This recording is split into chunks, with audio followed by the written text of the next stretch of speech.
Hi everyone, it's Mrs. Wine. Welcome back to art class. This is week 2 of working on my imaginary animal made out of clay. So the first thing that I will need to do is I will need to carefully open my Ziploc bag, and very carefully I will need to remove my tray from my bag. Remember last week we put the animal on our tray so that it would not dry out. You also should have a wet sponge on your tray. You can just take that sponge and you can set it aside as well. Inside your bag, on the tray, you have your imaginary animal that you have started to create, and you should have any leftover clay that you have. The first thing that you need to think about is, do you still have any forms that you need to add to your animal?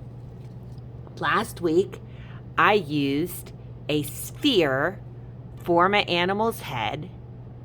I used a cylinder that I rounded the edges for my animal's body. I used a slab that I cut into a semicircle for the turkey tail. And I used 2 cylinders for my animal's leg. So I think I am finished with all the major body parts of my animal. If you still need to add body parts on, then remember, anytime you're attaching 2 pieces together, you have to first take a clay tool, such as a fork or another tool that you could use, and you have to score or scratch the surface. Then you use the brush with the slip to apply the slip to the clay. You press the 2 pieces together and you smooth them out. So the first thing I want to do this week is I really want to check to make sure that all of my pieces are put together. Once I know that the major pieces of my animal are put together, then I'm ready to do some extra work. This week when I'm working, I want to think about 2 things. I want to think about carving away any of the areas or any of the details that I need to make my animal look better. For example, I could go back and I could find one of those clay tools, maybe one with a little bit of a pointed edge. Lots of tools to choose from. And if I wanted to carve in a little indentation where the leg would be, I could do that. I like to start by carving away with the tool to make those shapes more defined.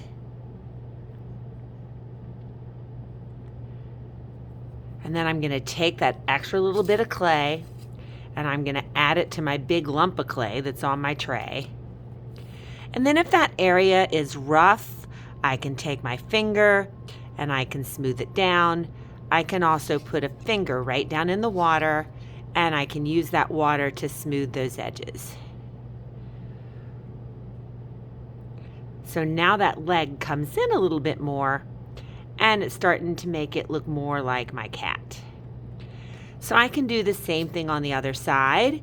Instead of this area being so flat, I could think about how I could carve those parts away.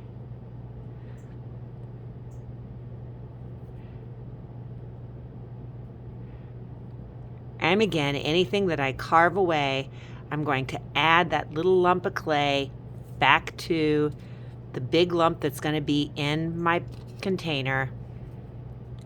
And if it's rough around the edge, I can take just one finger, dip it into the water, and I can use that to smooth it down. And I can continue doing that with any parts that I sort of want to have a little more definition to. Remember, you don't want to make any parts of your animal too long and skinny, because anything that's too long and skinny will be likely to break off.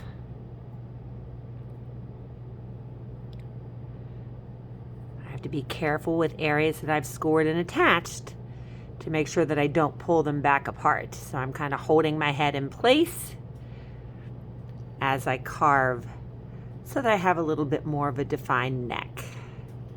And again, that lumpy extra clay gets put back onto my big chunk.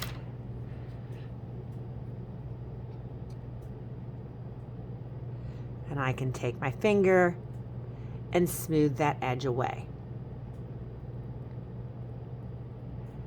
I can also start to think about what are some other areas of my animal that I need. I know it's a cat, so I still need a couple of ears. I could either make those ears out of clay and attach them by scoring and adding slip, or maybe I could just start to take my animal. Those ears are kind of small. Maybe I could just sort of pinch and pull.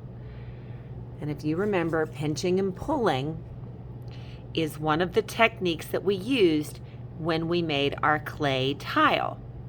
So I could start to pinch and pull where I want those ears on my animal.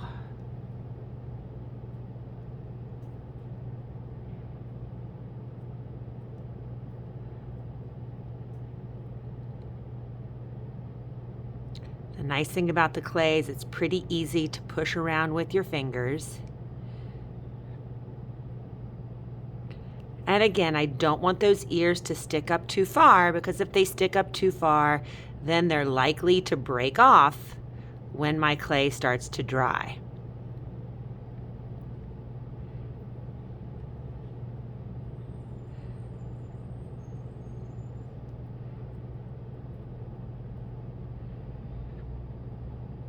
So now it's starting to really take shape. It's looking like my cat. I'm going to leave the details of the feathers on the turkey tail for next week. I don't need all those details this week. I'm just worried about making sure I have all my main body parts attached. The last step this week, when you're finished carving, is to think about what kind of a pose you want your animal to be in. Right now my animal looks like it's kind of sitting. I could bend things a little bit. Maybe I want to turn that head a little more to the side. And I see that one of these legs looks like it's a little bit up. So if I wanted to bend that, I have to be very careful so I don't break it off. But if I wanted to bend one of those legs so that maybe one leg sticks out a little bit further than the other, then I can take the clay and I can start to bend that leg. Once the clay dries, I won't be able to change how it looks. So I really need to start to smooth in everything the way I want it to look this week.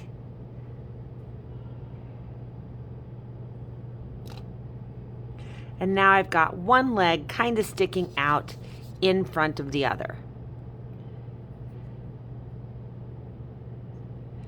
And again, if I need to go back and carve away any pieces or any sections of that, I can do that using my tools.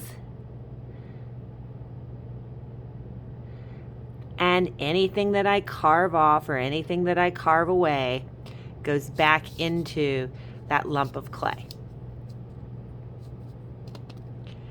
By the end of this week, you should really start to have all the major parts of your animal looking exactly the way you want them to look. The only thing we're going to do next week is carve any textures and any details and designs. I hope you have a wonderful week.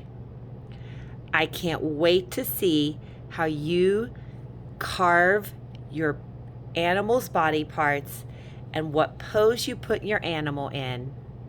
Remember, take a look at your animal from a couple of different angles and a couple of different sides. Next week we'll finish with the details.